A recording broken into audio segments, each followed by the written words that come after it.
वचन में लिखा है इस रिश्ते में जुड़ जाने से पहले ही परमेश्वर ने उस शिशु को देख लिया। Hallelujah, hallelujah.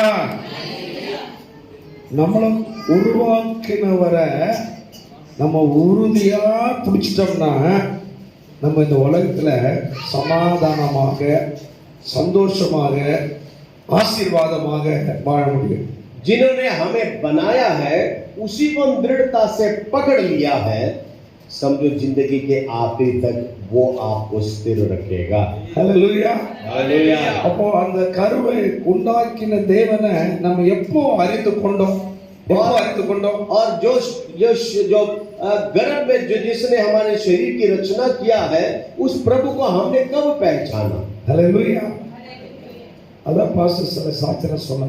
और वे जो पासवान यही इसी के बारे में बता रहे थे, जब किसी का उम्र ये था, किसी का समस्या ये था, और तब उन्होंने उस प्रभु को पहचाना. நம்ம அப்பா நம்ம தாத்தா பாட்டி இவங்க ஒரு மார்க்கத்துல இருப்பதனால நம்ம அந்த மார்க்கத்தினால நடத்தப்படுறோம்.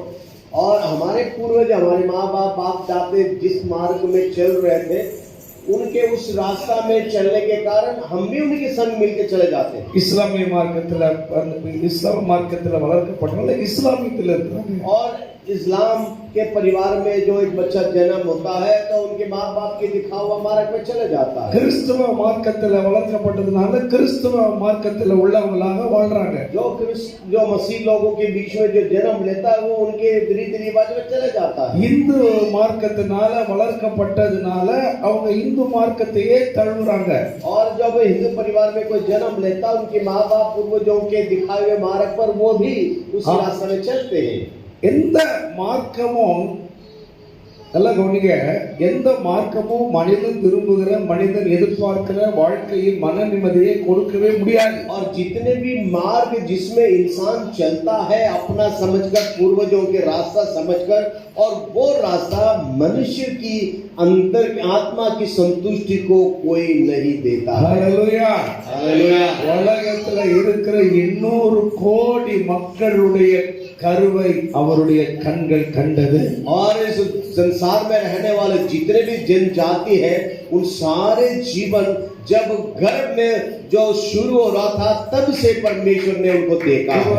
நான் 13 வயசுல ரட்சிக்கப்பட்டேன், 15 வயசுல ரட்சிக்கப்பட்டேன்னா நம்மள கருவை அவர்தான் உருவாக்கினவரை நம்ம அறியறதுக்கு தான் இத்தனை வருஷம் ஆச்சு. और किसी ने बताया 13 साल में, किसी ने कहा 25 साल में मैं प्रभु को पहचाना, मगर उसने हमें वो जन्म से ही यानी कि गर्भ में आने से पहले वो जानता था, मगर फिर भी हम कब उसको मिलते हैं? किसी का 23 साल, किसी के 25 साल, किसी के 13 साल में उससे मुलाकात होता है. यिर्मया தீர்க்கதரிசி சொல்றாரு, और यिर्मया का नबी कहता है, यिर्मया தீர்க்கதரிசியை பார்த்து ஆண்டவர் சொல்றாரு, और यिर्मया नबी से परमेश्वर कहता है என் தாயின் கருவில் உருவாக்கப்படுவதற்கு முன்பதாகவே நான் உன்னை அறிந்தேன். और उस यिर्मया को प्रभु कहता है तुम्हारे माँ के गर्भ में तुम्हारा जन्म, तुम्हारा जीवन का आरंभ होने से पहले ही मैं तुमको जानता हूँ. ஏதோ இப்போ வந்ததனால நமக்கு அழைப்பு வரல. और हम अभी आने से हमारे बुलाहट नहीं आया. அழைச்சாரே, அந்த அழைத்த தேவனுடைய திட்டத்தை நிறைவேற்றுவதற்காகவே உங்களையும் என்னையும் சிருஷ்டித்தார். और उस परमेश्वर के इच्छा को पूरा करने के लिए ही प्रभु ने हमें बनाता है. ஏதோ ஆண்டவரை ஏற்றுக்கொண்டதனால, சபைக்கு வந்ததனால, ஊழியத்துக்கு வந்ததனால நான் ஊழியக்காரனாக என் கருவை அவரை ஆரம்பத்தில் கட்டிட்டார்.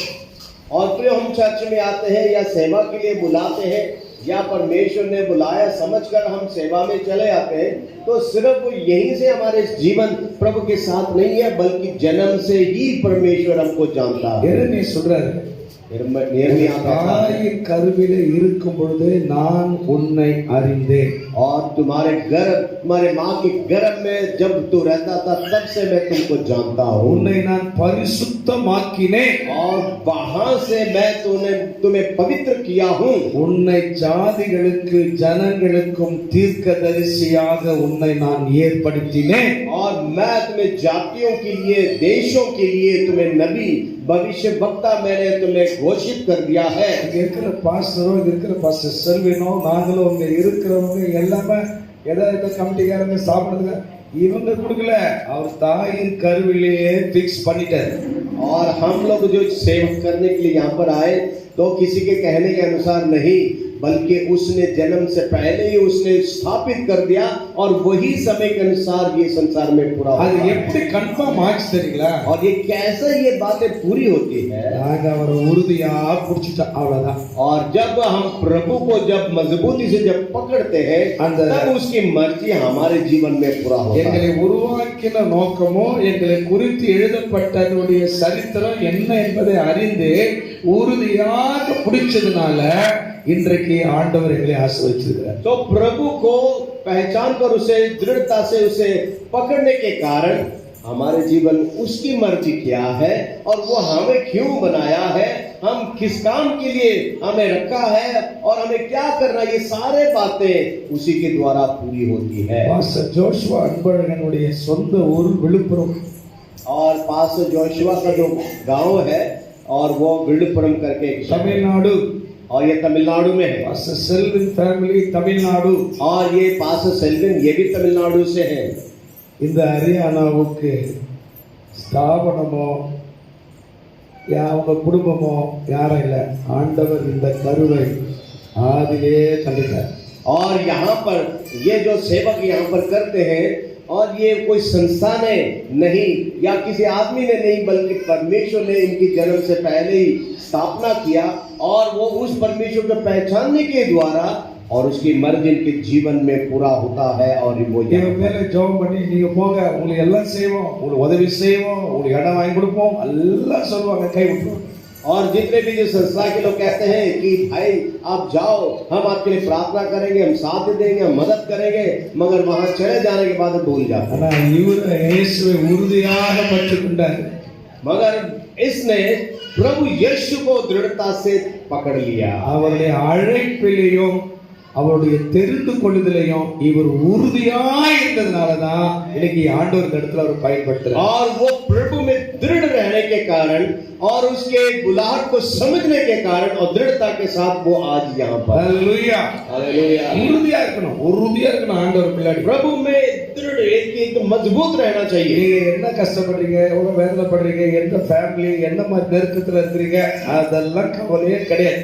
ஆண்டவரை உறுதியாக நீங்க பிடிச்சிட்டீங்கன்னா ஆண்டவர் உங்களையும் உங்கள் குடும்பத்தையும் உறுதிப்படுத்துவார், ஸ்திரப்படுத்துவார், உங்களை ஆசீர்வதிப்பார். कई बार हम लोग अपने समस्याओं को ही ध्यान में रखते हैं, मेरा ये कमी है, मेरा ये जरूरत है, मेरा ये खर्चा है, मेरा ये बीमारी है, ये दुख है, इसी को ही हम ज्यादा महत्व देते हुए हम असली में उस परमेश्वर को दृढ़ता से पकड़ने से हम पीछे रह जाते हैं। लेकिन प्रभु को दृढ़ता से पकड़ लेते हैं, इन सारे बातों में वो बदलाव ला सकता है। हालेलुया, हालेलुया, ஆமென், आमीन।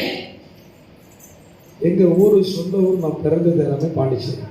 और इनका जो अपना जो गांव है वो पांडिचेरी है। பாண்டிச்சேரியில மிகவும் மோசமான ரவுடிஸ் உள்ள 2 ஏரியா, ஒன்னு சோலை நகர், ரெண்டாவது நான் வளர்ந்த திருவள்ளுவர் நகர். अच्छा, वहाँ 2 ऐसे जगह खास मशहूर जगह है जहाँ सारे गुंडे रहते हैं, और 2 जगह है, एक कौन सा?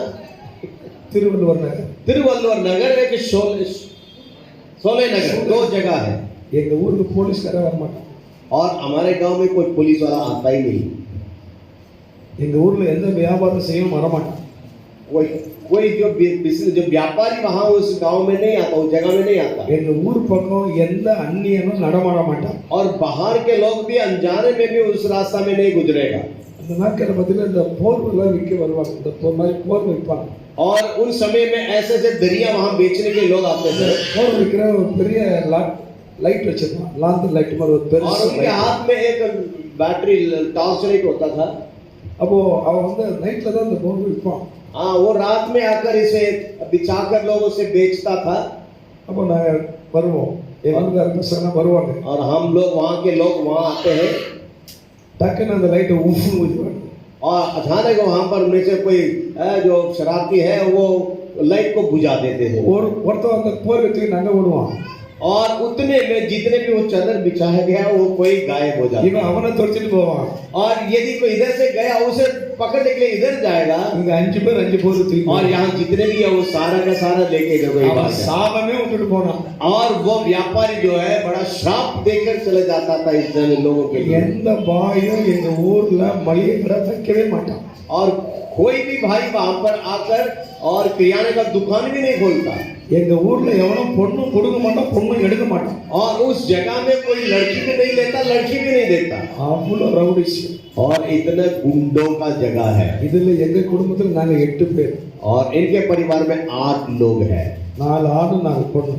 और 4 भाई 4 बहन। எங்க பெரிய அண்ணன் தான் அவர் வந்து அந்த ஊருடைய பஞ்சாயத்து தலைவர். और इनका जो बड़ा भाई है वो पंचायत प्रेसिडेंट था। எங்க ரெண்டாவது அண்ணன் ரவுடில ரவுடி 1 நம்பர் ரவுடி. और वो सबसे बड़ा गुंडा है, सबसे बड़ा रौडी है।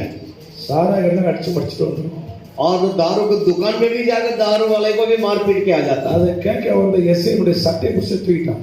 और उससे पूछने के लिए जो एसपी आया था उसको भी पकड़ के उसने मार दिया। இன்னை வரைக்கும் எங்க அண்ணன் சின்ன அண்ணன் என் தம்பிக்கு கவர்மெண்ட்ல வேலை கிடைக்கும். और इसलिए मेरे भाई और मेरे 2-3 भाइयों को आज तक वो सरकारी में कोई नौकरी भी नहीं मिला। क्यों? எங்க அப்பா நல்லா படிச்சவர். और मेरे पिता जो अच्छे पढ़े लिखे थे ஆனா நோவா போல திராட்சை ரசத்தை குடிக்கிறதுக்கு ஒன்றான मगर मेरे पिता जो है अच्छा काम तो किया है मगर दारू पीने में नंबर 1 हीरो है। பயங்கரமான மண்டை. और ये ज्यादा वो पीता था और खूब दारू पीता था। ஒரு தகப்பன் சரியில்லைன்னா அந்த குடும்பமே வீணா போயிடும். जब पिता खराब है तो परिवार कहाँ से साफ होगा। 1962 வருஷம் ஜூலை மாசம் 11ஆம் தேதி நான் பிறந்ததே ஒரு பெரிய அதிசயம். और 1962 सन में और इनका जो जन्म हुआ है वो भी एक अद्भुत कहानी है। நான் பிறக்கும் போது பயங்கர காத்து மழை. और जब इनका जन्म हुआ उस वक्त बड़ा तूफान चल रहा था, वहाँ கரண்ட் கிடையாது, लाइट नहीं। எங்க வீட்டுல பாத்தீங்கன்னா சாதாரண மண்ணு தரையில மேல தென்னங்கிட்டால மூடப்பட்ட வீடு. और हमारे गांव में ऐसा घर बनता है और नीचे तो पूरा रेत होता है, बालू होती है और उसमें और ये जो क्या बोलते हैं नारियल की पत्तों जो पत्ते होते हैं उसी का एक छत बना कर रखते हैं। சிமெண்ட் தரை கிடையாது, और वहाँ सीमेंट का तो फर्श नहीं होता குடி தண்ணி கிடையாது, और पीने के लिए पानी भी नहीं था, கரண்ட் கிடையாது, लाइट नहीं है மண்ணு தரை தான். और बस रेतों में रहना है। வசதியே கிடையாது. और इसी तरह हमारा स्थिति था। ஒரு பெரிய அந்த காத்து மழை அடிச்சதுனால ஒரு பெரிய மரம் எங்க வீட்டு மேல விழுந்துச்சு. और जब तूफान चला एक बड़ा पेड़ उखड़कर हमारे घर के छत पर ही गिरा। எங்க அப்பா ஏஎஃப்டி மில்லுல வேலை செய்யறாரு.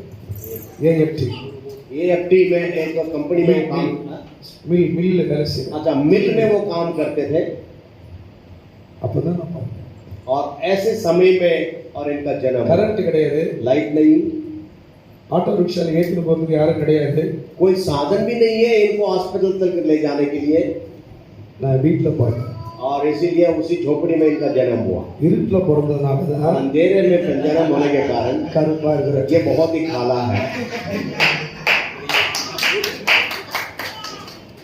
அப்போ எங்க அம்மா என்ன பண்ணாங்கன்னா ஒரு தெய்வத்துக்கு தான் வேண்டினாங்க. और तब मेरी माँ ने किसी देवता से मन्नतें मानी होगी। எங்க வீட்டுக்கு எதிர்க்க ஒரு தெய்வம் இருக்குது.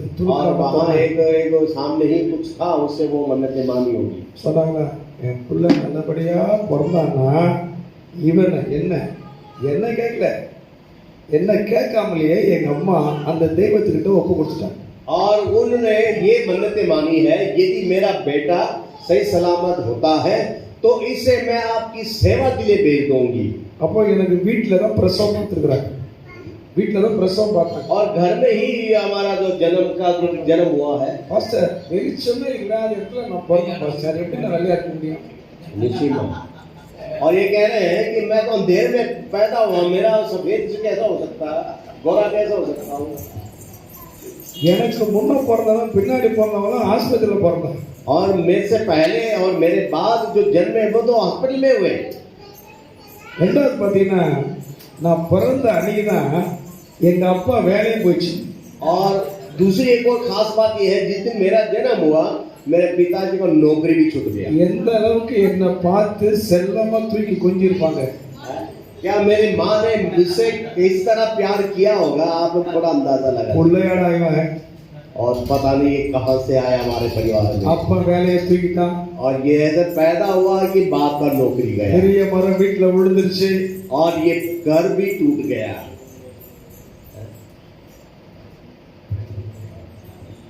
ஹல்லேலூயா.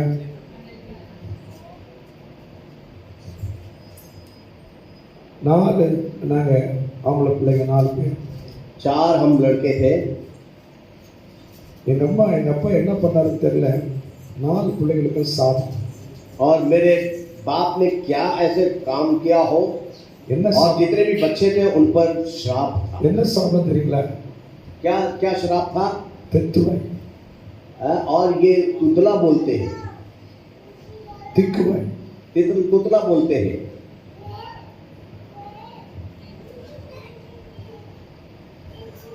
இதுதான் என்னுடைய பிறப்பு. और ऐसे ही परिवार में मेरा जन्म हुआ। 1980 வருஷம் और 1980 में நான் சைக்கிள்ல ஸ்கூலுக்கு போயிட்டு இருக்கும் பொழுது, और मैं साइकिल में स्कूल में जा रहा था, ஒரு லாரியில் அடிபட்டேன். एक लॉरी, एक ट्रक में मेरा एक्सीडेंट हो गया, கீழே விழுந்துட்டேன். नीचे गिर गया। இடது கையும் இடது காலம் வாதத்தில் விழுந்துச்சு. और ये जो बाएं हाथ और बाएं कान मेरे की लकवा मार दिया। வசதி और दरिद्रता। என்னோட எங்க அப்பா நிறுத்திருக்கலாம், और मेरे बाद ही मेरे पिताजी शांत हो सकते थे। அதுக்கப்புறம் 4 और उनके मेरे बाद भी 4 बच्चे हुए। ஏன் அப்படி பண்ணான்னு கேட்டா, हमने यदि उनसे पूछते भाई ऐसा क्यों किया, மரம் வச்ச மகாராஜா தண்ணி ஊத்துவானா, जिसने पेड़ लगाया पानी वही देगा। வசதி கிடையாது, और कोई वहां सुविधा नहीं। திக்குவாய், और तुतला बोलते थे। இடது கையும் இடது காலம் வாதத்துல. अब बाएं हाथ बाएं कान को लकवा मार गया। வசதி इल्लादनाல, और सुविधा ना होने, पैसा ना होने के कारण எருக்கம் பால்னு சொல்லுவாங்க, எருக்கம் பால். एक ऐसा पौधे के जो दूध से दूध निकलता है, அந்த எருக்கம் பாலை கையிலையும் காலிலையும் ஊத்தி அந்த எருக்கத்தினுடைய வேரினுடைய மண்ணை மேல அப்படி போடுவாங்க. और उस पौधे के दूध और इस हाथ में इस पाँव में लगाकर और उसकी जड़ को दबाकर उसमें उसके से जूस निकालकर वो शरीर में लगाते थे। कई काला और मारी सेरेनाइज, और उससे क्या हो गया कि मेरा सारा मांस थोड़ा सा गल गया, कुछ एलर्जी टाइप का हो गया। और तब तो जीने का जी भी खत्म हो गया। என் வீட்டு பக்கத்துல எதிர்க்க இருக்கிறவங்க எல்லா பசங்களும் என்னுடைய நண்பர்கள் எல்லாம் நல்லா படிக்கிறாங்க. और मेरे परिवार के, मेरे घर के सामने पीछे साइड में जितने भी बच्चे हैं वो अच्छा पढ़ते हैं, படிக்க ஆசை இருக்குது. और मेरे अंदर तो पढ़ने की इच्छा है, मगर कोई पढ़ने की துணி உடுத்த ஆசை இருக்குது, कोई अच्छा कोई सेवा ऐसा कोई सुविधा नहीं है। வசதி अच्छा कपड़ा पहनने की इच्छा है, मगर पैसा ना होने के कारण अच्छा कपड़ा भी नहीं पहन सके। கால்ல செருப்பு இல்லாம தான் நாங்க ஸ்கூலுக்கு போவோம். और हम कभी चप्पल पहन के स्कूल नहीं गए, बिना नंगे पैर ही हम स्कूल गए। ஆனா எங்க ஊர்ல இருக்கிறவங்க எல்லாமே எங்க அப்பா கூட பிறந்தவங்க, எங்க அம்மா கூட பிறந்தவங்க.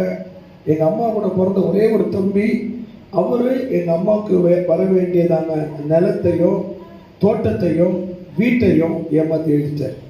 और मेरे परिवार के मेरे मामा जो थे, मेरे मम्मी को जितना भी हक था उनकी जमीन और उनकी जायदाद जो मिलना था उसमें भी उन्होंने धोखा किया। जो माँ को जो मिलना था उन्होंने उसको छीन लिया है, वो अपने नाम कर लिया। 1983 ஆண்டு என்னுடைய மூத்த சகோதரியை திருமணம் செய்து கொடுத்த எங்க அக்கா வீட்டுக்கு நான் போயிருந்தேன்.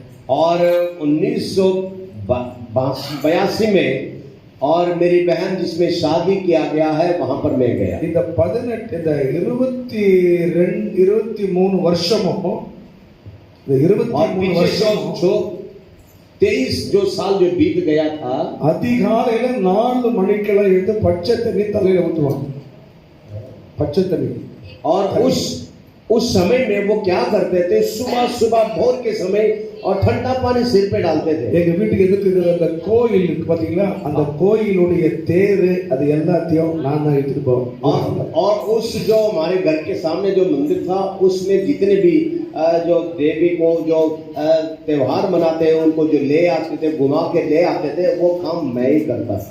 காவி துணி அணிந்து और एक पीला कपड़ा पहनना है, மேலெல்லாம் சந்தனத்தை பூசி, और सारा शरीर में संदन का जो कलर रंग लगाना है। இது சின்ன மாலை, ये तो छोटा सा माला है, ஆனா பெரிய மாலையை நான் போட்டேன். और इसे भी बड़े बड़े माला तो मैं पहन के ही काम करता था। அந்த விக்கிரகத்தை நான் தெருவில் அப்படியே மேலத்தோட அப்படியே அந்த ஊர்ல நான் மலை வருவேன். और उस मूर्ति को साथ में लेकर अपने ऊपर लेकर मैं उधर चलता था, सारे मेरे सामने दंडवत करते थे। எங்க கால்ல பாத்தீங்கன்னா ஒவ்வொரு குடத்தினுடைய தண்ணீரை கால்ல ஊத்துவாங்க. और लोग क्या करते थे, वहां जो भी उनका जो भक्ति का साधना है वो पानी ले आकर हमारे पाँव में वहां पर गिराते थे, கீழே ஊந்து கும்பிடுவாங்க. और मेरे सामने गिरकर वो मेरी दंडवत करते थे। நான் அதை பார்க்க மாட்டேன், मैं तो उनको नहीं देखता था, ஆனா குடம் தண்ணி ஊத்துன வச்சு பால் பழம் வந்தால் தான் பார்ப்பேன். பால் பழம் கொடுப்பாங்க. பால் பழம். अच्छा, जो पानी लेकर आते थे, मैं तो पानी लेकर आने वाले उसके साथ कुछ फल फ्रूट के लिए आते, वो खाने के लिए भी देते थे। இந்த மாதிரி ஒரு குடும்பத்துல இந்த மாதிரி ஒரு தகப்பனுக்கு மகனா பிறந்து, இந்த மாதிரி ஒரு துக்குவாய பிறந்து, இந்த மாதிரி ஒரு வாதத்துல பிறந்திருக்கிறேனே சொல்லி எத்தனை ஆண்டுகள் என் தாய் என்னை ஒப்பு கொடுத்த தெய்வத்தை நோக்கி கதறி இருக்கிறேன். और मैं उस देवता के सामने जाकर मैं रो रहा था, ऐसे ऐसे रोया हूँ कि एक तो तोतला बोलता था और सुविधा नहीं है, मेरा लकवा मार गया है, मैं इसी स्थिति में खाना नहीं है, पहनना नहीं है, इस स्थिति में क्यों रखा है। मैं कई बार उसके सामने जाकर रोया। இரவும் பகலும் அந்த விக்கிரக பாட்டை வெள்ளை வேஷ்டியை கட்டிட்டு நல்லா பட்டையெல்லாம் விட்டுட்டு எல்லாம் அந்த பாட்டை பாடிட்டே இருப்பேன். और मैं क्या करता था कि जो भक्ति का गीत वो उसको उसमें टेप में चलाया करता था, धोती पहनकर और बड़े बड़े लंबे लंबे वो जो क्या पहनते हैं, जो संदन लगाकर पता नहीं क्या क्या क्या लगाकर उसी को गीत में मैं लोलीन रहता था। हालेलुया. அதனால மனசில் நிம்மதி கிடையாது. अंदर तो कोई शांति नहीं था। மற்றவங்களை பார்ப்பேன், दूसरों को देखता था, என்ன பார்ப்பேன், मैं अपने देखता था, மற்றவங்க அப்பா அம்மா பார்ப்பேன், और उनके माँ बाप को देखता था, எங்க அப்பா அம்மா मैं பார்ப்பேன். अपने माँ बाप को देखता था। நான் படித்தது எல்லாமே ஸ்ட்ரீட் லைட்ல தான் படிச்சேன். और जो भी मैंने पढ़ाई किया था वो स्ट्रीट लाइट के गलियों में जो लाइट लगा हुआ उसी को ही उसी लाइट में मैंने पढ़ाई நான் किया। குளித்தது எல்லாம் கிணத்துல தான் போய் குளிச்சேன். और हमारा जो नहाने का जगह है वो कुआं है, जो बड़ा कुआं है, उसमें जाकर मैं नहाता था। என் துணியை துவைத்ததெல்லாம் கொஞ்சம் கிலோமீட்டர் போய் மோட்டர் கொட்டால போய் துணி துவைச்சிட்டு வருவேன். और मैं अपने कपड़े धोने के लिए भी दूर किसी कुआं में जो पंप सेट में जाकर अपने कपड़ा धो के आता था। ஆனா இந்த வேதனை தாங்க முடியல, வேதனை தாங்க முடியல. और इसमें बहुत हम दुखित थे, बड़ा समस्याओं में थे। ஆனா இவ்வளவு நடந்தாலும் அந்த பாட்டை விட மாட்டேன். और जितने भी बात हो रहा है उसके बीच में वो गीतों को मैं हमेशा गाता रहता था। ஹல்லேலூயா. 1983ஆம் ஆண்டு எங்க சிஸ்டர் வீட்டு வாசல்ல உட்கார்ந்துட்டு இருந்தேன். और सन 1982 में 83 में मैं अपने बहन के घर के सामने बैठा हुआ था। அப்போ ஒரு ஐயா வந்தார், சாது ஐயா. और वहाँ एक साधु वहाँ से गुजरा, அவர் கேரளாவுல இருந்து வந்தார். और केरला से वो आए हुए थे। அவரு ஏஜி சர்ச்சுக்கு வந்தார். और वो एजी चर्च में जाते थे। நம்ம பாஸ் ஆசிப் அவங்க 1979ல பாண்டிச்சேரிக்கு வந்தாங்க. और पास्टर आसिर सन 1962 में 72 में वो पांडिचेरी में सेवा के लिए आए। அவருக்கு வந்த நாட்கள்ல முதல் ஆரம்ப விசுவாசியாக என்னுடைய மாமியார் அங்க இருந்தாங்க. और उनकी जिस सेवकाई के क्षेत्र में और इनके जो सासू माँ पहला परिवार वहां उस चर्च में அவங்க थे। நாங்க கொட்டையம் வேஷ்டி கட்டி இருக்கிறத பார்த்தா அவங்க பயங்கரமா பாட்டு, ஓ மனிதனே நீ எங்கே போகிறாய் அப்படின்னு பாடுவாங்க என்ன பார்த்து. अच्छा, वो मेरे को है ना ऐसे धोती पहनकर वो ऐसे ऐसे भक्ति का साधना करके जब मुझे देखते थे, वो कहते थे, हे मनुष्य तू कहाँ जाएगा, तू मरेगा तो कहाँ जाएगा, ऐसा गीत गाया करते थे। எங்க அக்கா வீட்டுக்கார் சொல்லுவாரு, அச்சா அவன் ரொம்ப திமிர் பிடிச்சவ, நம்ம சாமி ஜெயிக்குதா அவ சாமி ஜெயிக்குதான்னு பார்ப்போம். और मैं अपने दोस्त को कहता था, ये बड़ा शरारती लग रहा है ये बंदा, और अब हम देखेंगे कि हमारा जो देवता बड़ा है या उसका बड़ा है, ये देखेंगे। ஆனா இருதயத்துல வேதனை, मगर अंदर अंदर ही एक दर्द है, நிம்மதி இல்ல, और शांति नहीं है। இன்னைக்கு நான் உங்களுக்கு ஒன்று சொல்றேன், உண்மையை சொல்றேன். और आज मैं एक सच बात அவன் மேல பேர வேஷத்தை தான் நீங்க பாக்குறீங்க, और उनका जो बाहर का वेश, ஆனா ஒவ்வொரு மனிதனுடைய வாழ்க்கையிலையும் உண்மையான சமாதானம் இல்லாம தான் வாழ்ந்துட்டு இருக்கிறாங்க. और वे लोग अंदर ही शांति के बिना बेचैन और अंदर ही जीवित रह रहे हैं। காலையில ஒரு 6 மணி இருக்கும், அந்த மனுஷன் வர, और सुबह कोई 6 बजे लगभग वो व्यक्ति मेरे पास आया, அவர் கையில ஒரு ட்ராக்ஸ் கொடுத்தாரு. और वो एक पर्ची मेरे को दिया, அந்த ட்ராக்ஸ் பேரு அன்பின் அடைக்கலம். और उसमें लिखा है प्यार का सुरक्षा। இந்த கைப்பிரதியை எழுதினது பாஸ்டர் ஆசிர் பாஸ்டர் எழுதினாங்க. और इस पर्ची को लिखने वाला पास्टर आशीर स्वयं थे। அந்த நோட்டீஸை கொண்டு வந்து என்கிட்ட கொடுத்தாரு. और वो मेरे हाथ में वो पर्ची को दिया, அவர் முகத்தை பார்த்தேன், मैंने उनके चेहरे को देखा, கிழிச்சு மூஞ்சில அடிச்சார், கிழிச்சு மூஞ்சில அடிச்சார். और मैंने उस पर्चे को तो तोड़ के उनके मुंह पर ही फेंक दिया। இந்த பக்கம் நிற்க வந்துடாத, கொலகாரன் ஆயிடும். और यदि अगले बार तो इस तरफ आओगे तो मैं तो हत्यारा बन जाऊंगा। ஆனா மன நிம்மதி கிடையாது, अंदर तो मैं टूटा हुआ था, சுகம் கிடையாது, வசதி கிடையாது, எல்லாம் தெளிவா பேச்சு கிடையாது, ஆனா வைராக்கியம். और मेरे अंदर அப்படிதான் மனுஷன் வாழ்றான். धन दौलत कोई खूबी नहीं था, लकवा मारा हुआ, तुतला बोलता था, फिर भी घमंड। அடுத்த நாள் வந்தார், அடுத்த நாள் காலைல வரார். और वो व्यक्ति भी इतना ढीठ था, वो सुबह अगले दिन सुबह भी वो आ गया। எப்படி இருக்கு உங்களுக்கு? कैसा लगेगा आपको? நான் தமிழ், அவர் மலையாளம். और मैं तमिल बोलता था और वो मलयालम बोलते हैं। அவர் என்ன பேசுறாருன்னு எனக்கு விளங்கல. और वो जो बोलते हैं वो मुझे समझ में नहीं आता। சொல்லிட்டா இதுக்கப்புறம் இந்த பக்கம் வரக்கூடாது. और मैंने बोला अगले बार इस तरफ कभी ना मत आ जाना। எங்க மாமா சொன்னார், நீ வா மச்சான் உள்ள, அவன் கடகறான் கேள வாங்கிட்டு. और इनका जो जीजा है वो कहने लगा, पास्टर साहब इसे छोड़, ऐसे भूल जाओ, आप आ जाओ अंदर। மூணாவது நாளும் வர, और तीसरा दिन भी वो वहीं पर आ गया, அதே ட்ராக்ஸை கொடுக்குறாரு. और वहीं पर चला कर मेरे को देता है। என் மனம் சிந்திக்க ஆரம்பிச்சிச்சு. मेरे मन में एक सवाल उठने लगा, நான் தற்கொலை பண்ணணும்னு முடிவு பண்ணிருக்கிறேன். मैं तो मर जाने की भी सोच ही रहा था। ஏன்னா எங்க அக்கா வீட்டு பக்கம் தான் பீச் இருக்குது, और मेरे बहन की जो घर के सामने बीच है, அங்க உள்ள காந்தி சிலை பக்கத்துல தற்கொலை பண்ணி செத்து போகணும் நான் மனசுல நினைச்சிட்டு இருக்கிறேன். और उस बीच के सामने जो गांधी का जो मूर्ति है, और उसी जगह पर मैं अपने जीवन को खत्म करने की भी योजना बना रहा था। யாருக்கு தெரியாது? और किसी को नहीं पता है, அவருக்கு மட்டும் தான் தெரியும். सिर्फ उसी को ही पता होगा। ஏன்னா அவர் தான் என் கருவை கண்டார். और क्योंकि उसी ने मेरे जीवन को गर्भ में ही देखा था। நான் வாழணும்னு விரும்பினது அவர்தான். मुझे जीवित रखने के लिए इच्छा उसी ने किया था। ஹalleluya. எனக்காகவே ஆண்டவர் அந்த மனுஷனை கேரளாவிலிருந்து பாண்டிச்சேரிக்கு ஆசிர் பாஸ்டர் சபையில மீட்டிங்க்கு கர்த்தர் கொண்டு வந்தார். और सिर्फ मेरे लिए, मैं समझता हूँ मेरे लिए ही उस व्यक्ति को जो केरला से तमिलनाडु पांडिचेरी में ले आया, पांडिचेरी से मेरे घर तक ले आया, मुझे बार बार मुझे मिलाया। मैं विश्वास करता हूँ वो मेरे लिए प्रभु ने भेजा था। ஹalleluya. हालेलुया। கீழ்ப்பதற்கு முன்பு அந்த ட்ராக்ஸை படிச்சு பார்த்தேன். फिर एक बार पढ़ने से पहले मैंने देखा, सो चलो एक पढ़ को तो देख लेते हैं, मैंने पढ़ लिया। என் வாழ்க்கையில என்னென்ன பிரச்சனை அவ்வளவும் அந்த கைப்பிரதில இருந்துச்சு. और जो मेरे समस्याओं में जो गुजर रहा था, वो सारे समस्याओं का बड़ा लिस्ट उस पर्चे में लिखा हुआ मैंने देखा। அதுக்கப்புறம் தான் சரி, ஓ மனிதனே எங்கே போகிறாய், நானும் வருகிறேன். और तब जब वो मैंने पढ़ा है तो तभी मुझे वो गीत भी याद आया, அப்போ हे मनुष्य तू कहाँ को जाता है, तुम्हारा भविष्य क्या होगा। वो गीत मुझे याद आया, मैंने कहा कि भाई इस व्यक्ति के साथ ही चलना में ही भलाई है, मैं भी इसके पीछे गया। 84ஆம் ஆண்டு நான் அவங்க கிட்ட சொல்றேன் என்ன சர்ச்சுக்கு கூட்டி போங்கன்னு 84 सन 1984 में मैं कह रहा था कि मुझे भी चर्च में ले चलो। என்னதமா கேட்டாங்க என்ன और वे लोग ने मुझे क्या बोला पता? அது நீ இயேசுவை ஏற்றுக்கொள்ள போறியா, நீ என்னன்னா பாட்டு பாடினா எவ்வளவு அவமானப்படுத்துனீங்களே। तब वे लोग कह रहे थे कि क्या तुम चर्च में जाना चाहते हो? तुम कितना बदनाम किया, कितना बुरे भला उनके प्रति तुमने सोचा किया है, क्या तुम जाना चाहते हो? ஸ்ரீவாசிற்கு வந்து என்ன ஒரு வயசு இருக்குமாப்பா, அப்பதான் பிறந்தாரு, ஐசக் பிறகல।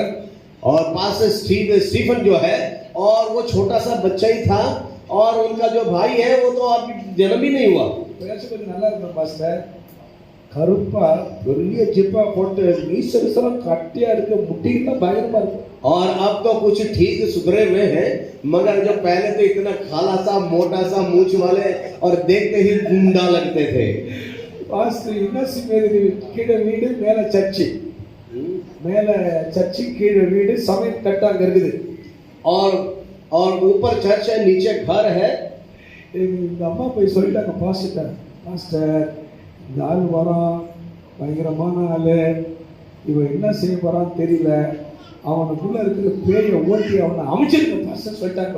अच्छा, इनके मम्मी ने वो पासवान से जाकर कहने लगा, पादरी साहब वो लड़का आ रहा है, पता नहीं उसके अंदर कौन सा दुष्ट आत्मा रहता है, मुझे नहीं पता, वो क्या करने वाला है मुझे नहीं पता है, मैं पहले ही बता देती हूँ, उसके अंदर के दुष्ट आत्मा को बांध दो, निकाल दो, उसको बचा लो। Hallelujah hallelujah. ஏற்கனவே துருங்கண்ட காலில் விழுந்தாச்சு। और हाँ, वो तो पहले से ही उसके सामने गिरे हुए लोग हैं। जिप्पाவோட அவர் காலில் விழுந்துட்டார்। और मैं वहां से जब गया था वो सीधा अपने पूरा का पूरा उसके पांव पे जाके गिर पड़ा। हालेलुया। यीशु சொந்த ரட்சகராக ஏற்றுக்கொண்டார்। और यीशु को मैंने अपना प्रभु स्वीकार किया। கர்த்தருக்கு நன்றி சொல்லுங்க। हालेलुया, प्रभु का धन्यवाद हो। आमेन आमेन। हालेलुया। கர்த்தர் இன்னைக்கு 40 ஆண்டுகள் என் ஆண்டவர் எனக்கு ஒரு கூட। और तब से आज 40 साल हो चुका है। इस 40 साल में मेरे सारे कमियों को दूर किया और मुझे स्वस्थ रखा। பாஸ்டர் எனக்கு பிரசங்கம் பண்ணாரு, पास्टर मेरे लिए प्रार्थना किया। அப்போ நாங்க மொத்தமே 35 பேர் தான் விசுவாசி। और उस वक्त सिर्फ 35 लोग थे उनके चर्च में। साइकिल தான் இருக்கும் और उनके पास वाली भाई साइकिल हुआ करता था। हालेलुया। हालेलुया। ஆண்டவருக்கு உண்மையா ஒப்பு கொடுத்து और हमने परमेश्वर को अपने आप को समर्पित किया। திருமணமும் பண்ணினேன், கிறிஸ்தவ பண்ணேன்। और तब एक बसी लड़की से शादी भी मेरा हो गया। எங்க அம்மா வந்து இவங்க ரிலேஷன் பொண்ண ஒண்ணு பார்த்து வச்சிருந்தாங்க। और मेरी माँ ने इनकी रिलेशन में एक लड़की को देख रखी होगी। அந்த பொண்ணு தான் கட்டனே எங்க அம்மாக்கு எண்ணம்। और मेरी माँ को उसी से शादी हो जाए ये उसकी इच्छा थी। கிறிஸ்தவ பொண்ண கட்டதே எங்க அம்மாக்கு விருப்பம் கிடையாது। और मैं जो मसीह लड़की से शादी करने जा रहा हूँ वो मेरी माँ को पसंद नहीं। ஆண்டவரை ஏற்றுக்கொண்டுட்டேன்। और मैं यीशु को तो स्वीकार किया ஆனா ரகசியமா தான் ஏற்றுக்கொண்டேன்। और ये चुपके से मैंने ऐसे यीशु को स्वीकार किया। எங்க பெரியண்ணா வந்து அந்த ஊருக்கு தலைவர்। और क्योंकि मेरा जो बड़ा भाई है वो तो प्रधान है, गुंडों का प्रधान है वो। எங்க அப்பா தண்ணி और मेरे पिता तो हीरो है पीढ़े में। எங்க அம்மா அது ஒரு சாமி பைத்தி। और जो मेरी माँ है वो भक्तनी है। என் சின்ன அண்ணன் ரவுடி। और मेरा छोटा भाई तो वो रउडी है। அப்போ வெள்ளிக்கிழமை ஆனா செவ்வாய்க்கிழமை ஆனா எங்க அம்மா படைப்பாங்க, சில சாமிக்கு படைப்பாங்க। और शुक्रवार और मंगलवार को प्रसाद चढ़ाते थे देवताओं के लिए। மூணு ராமத்தை போடுவாங்க, கோவிந்தா கோவிந்தா। और इस तरह की जो लगाते हैं, क्या बोलते हैं उसको। அப்ப எங்க அம்மா அந்த தட்டை எடுத்துக்கோ, நான் மணி அடிச்சுட்டே போவோம், காதுல பூ வச்சுட்டு। और वो कान में फूल रखते थे, वो घंटी बजाते वो ताली लेके घूमती थी। ஆனா இப்ப சர்ச்சுக்கு போனதுல இருந்து காதுல பூ வைக்கல, ராம விடல, ஒண்ணு இல்ல, அவங்க டவுட் ஆயிடுச்சு। और जब मैं चर्च में गया तब से मेरा वो बिंदी नहीं लगाता, फूल नहीं लगाता, घंटी नहीं बजाता और ये सारे देखकर उनको थोड़ा सा शक हो गया। எங்க அக்கா சொல்றாங்க, मेरी बहन कह रही है ஒரு மாதிரியா தான் இருக்கிறான், சாய்புக்கு போக மாட்டேன்றான், பட்டை விட மாட்டேன்றான், திருவண்ணு விட மாட்டேன்றான், கற்பூரம் படுத்த மாட்டேன்றான், உடனே அவன் ஏதோ என்னமோ இவனை பேய் ஏதோ அரைஞ்சிருச்சு और वो मेरी बहन मेरे बारे में कह रही है, ये लड़का पहले की तरह नहीं है, पहले की तरह भक्ति नहीं करता है, ना ये पूजा करता है, ना कुछ करता है, ऐसा लगता है कोई भूत ने इसे घेर लिया होगा। ஒரு நாள் நான் வீட்டில் உட்கார்ந்துட்டு சாயங்காலத்தில் ஒரு 5 மணி இருக்கும், அவன் முழங்கால் போட்டு நான் நல்ல கரங்களை உயர்த்தி ஜெபம் பண்ணிட்டு और एक दिन में शाम को 5 बजे घुटना टेक कर मैं प्रभु से प्रार्थना कर रहा था। பரிசுத்த ஆவியானவர் என் மேல இறங்கிட்டு पवित्र आत्मा मेरे जीवन में उतर आया 1984 ஆண்டு ஏப்ரல் மாதம் நான் ஞானஸ்தானம் எடுத்தேன்। और ஞானஸ்தானம் और ये 84 में इन्होंने बपतिस्मा लिया। அப்போ ஒரு நாள் ஜெபம் பண்ணும்போது பரிசுத்த ஆவியில் நிரம்பி ஜெபம் பண்ணிட்டு இருக்கிறேன்। और पवित्र आत्मा में होकर मैं प्रार्थना कर रहा था। எங்க அம்மா பப்ளிக் வாட்டர்ல இருந்து அதாவது பைப்ல இருந்து தண்ணி தூக்கிட்டு வராங்க। और मेरी माँ जो है पानी लेकर वहां से चले आ रही है, மண்பானை, और वो मटके की बर्तन था। ஆவியில நிரம்பிட்டு இருக்கிறேன்। और मैं तो आत्मा में प्रार्थना कर रहा था। என் தங்கச்சி எல்லாம் சொல்றாங்க, और मेरी बहन कह रही है, அண்ணனுக்கு என்ன ஆச்சு தெரியலமா, देखो इसका क्या हो गया, ये कुछ कुछ बोल रहा है, குட்டி போட்டி இங்க ஓடுறாரு அங்க ஓடுறாரு, और ये घुटने में इधर दौड़ रहा है, इधर दौड़ रहा है। உடனே எங்க அம்மா என்ன பண்ணாங்க, வேப்பிலை கொண்டு வந்து அடிக்கிறாங்க தலையில। और मेरी माँ जो है वो गई है तो नीम के पत्ते लिया कर मारने लग रही है मेरे को। விபூதியை ஊத்துறாங்க, और जो विभूति है वो ऊपर फूक फूक मारती है। அரைச்சில கொண்டு வந்த தண்ணிய பானையோ और उसने क्या, वो मटका का पूरा का पानी इसी के ऊपर ही उंडेल दिया। मुल्ले पेट साताने वाह, और मेरे बच्चे पर जो सवार शैतान जाओ। परिशुद्ध आत्मा पेट्टुगिरान नाने, और पवित्र आत्मा से मैं बोल रहा था, वो तो कुछ और बोल रहे हैं। हालेलुया। अब कहते हैं तो उन्होंने पूछा, इन्ना நடந்தது, क्या हुआ था बेटा, ஏன் சாமி கும்பிட மாட்டேன், क्यों तुम देवता को पूजा नहीं करता है, ஏன் ராம ஓட மாட்டேன், क्यों ये सारा जो बिंदी नहीं लगाता है, ஏன் சாமி பாட்டு பாட மாட்டேன், क्या तो वो गीत क्यों नहीं गाता, ஏன் மணி அடிக்க क्यों மாட்டேன், तू घंटी नहीं बजाता। सुनना ही मैंने कहा नहीं, मैं तो यीशु को अपना लिया हूँ। हालेलुया। हालेलुया। कதை கேட்டு பட்ட பாடுங்க। और प्रिय, ये तो हालेलुया आसानी से बोल दिया। जिस वक्त मैंने बोला है और उस वक्त मेरे साथ जो हुआ है, எல்லாரும் கூட்டிட்டாங்க, பெரிய அண்ணன், सारे मेरा जो जितने भी जिन दिनों का नाम मैं लिया था वो सारे इकट्ठे हो गए। சின்ன அண்ணன், और छोटा बड़ा, என் அப்பா, पिता, सारे हीरो है ये लोग। என் அம்மா, और माँ भगतनी, என் அம்மா தீவிரவாதி கொலை பண்ணிட்ட மாதிரி நான் நிக்கிறேன்। और सारे लोग मुझे ऐसे देख रहे हैं कि मैं उग्रवादी बन गया हूँ, कोई किसी को हत्या करके उनके बीच में आ गया हूँ, और सारे मुझे गुरु गुरु के देखने लग रहे हैं। எங்க அம்மா வயித்துல ஐயோ என் பிள்ளை யாரோ என்ன பண்ணிட்டாங்களோ। और मेरी माँ तो वो अपने और छाती पीट कर रो रही है, मेरे बेटे को किसी ने कुछ कर दिया है, इसका जिंदगी ऐसा हो गया, बेकार हो गया। எங்க அண்ணன் பெரிய அண்ணன் வந்தாங்க, और बड़ा जो प्रधानता हुआ है, இந்த ஊருக்கு நான் தான் நாட்டாம। और वो कहने लगा, भाई मैं ही इस जगह का प्रधान हूँ, நான் சொல்றதை கேளு, मैं जो कहता हूँ उसे सुनो। ஏதோ போனவனை யாரும் ஏமாத்திட்டாங்க, और किसी ने तुम पर धोखा कर दिया है, இனிமே போக மாட்டேன், और तुम वहां कहीं पर भी नहीं जाएगा। தாம்பல தட்டுல கழுப்புறத்தை ஏற்றி நீ சத்தியம் பண்ணு। और वो उसने वो ताली में वो कर्पूर जलाया और कहने लगा, भाई तू शपथ ले, तो मैं वहां कहीं नहीं जाऊंगा, इस पर शपथ ले करके वो मुझे धमकी दे रहा है। இல்லனா, और यदि नहीं है இப்படியே வீட்டு விட்டு வெளியே போ, और अभी ही तो घर से भागेगा, வீட்டுக்கு வரக்கூடாது, घर में नहीं आना। எல்லாம் நினைக்கிறாங்க எங்க அம்மாலாம் மாறிடுவான், நான் மாறிடுவேன் நினைச்சேன், நான் சர்ச்சுக்கு போக மாட்டேன்। अच्छा, मेरी माँ ने जो सोचा है कि ये लड़का कभी चर्च में नहीं जाएगा। हालेलुया। ஒரே வார்த்தை சொன்னேன், मैंने एक बात बोला, தற்கொலைக்கு நியமிக்கப்பட்ட என்ன मरने के लिए जो सोच रहा था, இயேசு காப்பாத்தினார்। और यीशु ने मुझे बचा இன்னைக்கு लिया। நான் செத்து இருந்தானே நீங்க அடக்கம் பண்ணிருப்பீங்க, और यदि मैं मरा होता तो तुम लोग तो मुझे संस्कार कर दिए होते। அணைக்க மாட்டேன்। और मैं वो शपथ नहीं लूंगा। அடித்தாங்க, सबने मारा। நான் காலேஜில் படிச்ச என்னுடைய போட்டோவை உடைச்சி என் எதிர்க்கிய இந்த கல்பத்தில் எங்க அம்மா கொடுத்துட்டாங்க. இந்த கல்பத்தில் என்னுடைய போட்டோ கொடுத்துனாங்க. और जो फोटो में जो इसके फोटो में इसका जो तस्वीर था, उसे मेरे सामने वो फोटो को उतारा और सीता तोड़कर उसका फोटो निकालकर और उसे आग में उन्होंने जला दिया। 4 ஆம்பளை பிள்ளைல ஒரு ஆம்பளை பிள்ளை செத்துட்டான்னு சொல்லி ஏன் எதிர்க்கு தண்ணி கொடுத்து தலையில வச்சுட்டாங்க. और उन्होंने क्या बोला कि मेरे 4 बेटे थे और उसमें एक मर गया है और आज मैं उसी का ही शपथ लेता हूँ। उन्होंने मटका पानी लेकर अपने ऊपर डाला, एक बेटा मर गया घोषित कर। என்னுடைய புஸ்தகம் 2 ட்ரெஸ் மாத்திரம் 80 ரூபாய் பெட்டியில போட்டு பொட்டியை தூக்கி ரோட்ல வச்சிட்டேன். और मेरे जो कपड़ा 2-3 कपड़ा, मेरे कुछ किताबें हैं और उसमें 80 रुपया उसमें रखकर उसे सड़क पर रख दिया। எங்க அண்ணன் சொன்னாரு, எங்க அண்ணன் பெரிய मेरे भाई ने बोला, बड़ा நீ பிச்சை எடுப்ப, तुम भीख मांगेगा। ஏன்னா நான் பசி தாங்க மாட்டேன்னு தெரியும் அவருக்கு. और उनको पता है कि मैं बर्दाश्त नहीं करता, भूख को बर्दाश्त नहीं करता हूँ। என்ன அவமானப்படுத்திட்டு போற இந்த ஊர்ல, तो मुझे बदनाम करके जाता है। இதுக்கு காரணம் யாரு?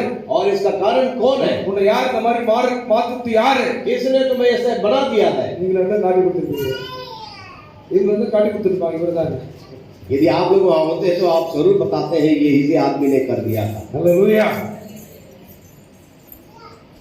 என் கண்ணால பாப்பேன், கேவலமா பேசுறேன். मैं अपने आंखों से देखूंगा तुम्हारी दरिद्रता को, तुम्हारी भूखी हाल को मैं देखूंगा, बोला उन्होंने।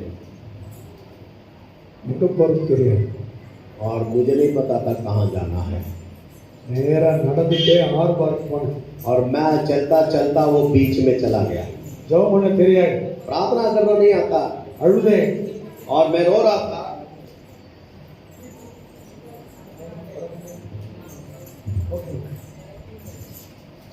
சாட்சி சொல்லுங்க.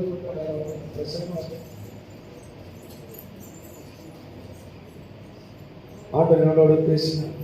और प्रभु ने मुझसे बातें किया, நான் உன்னோடு இருக்கிறேன், मैं तुम्हारे साथ हूँ, உன்னை நான் கைவிட மாட்டேன்.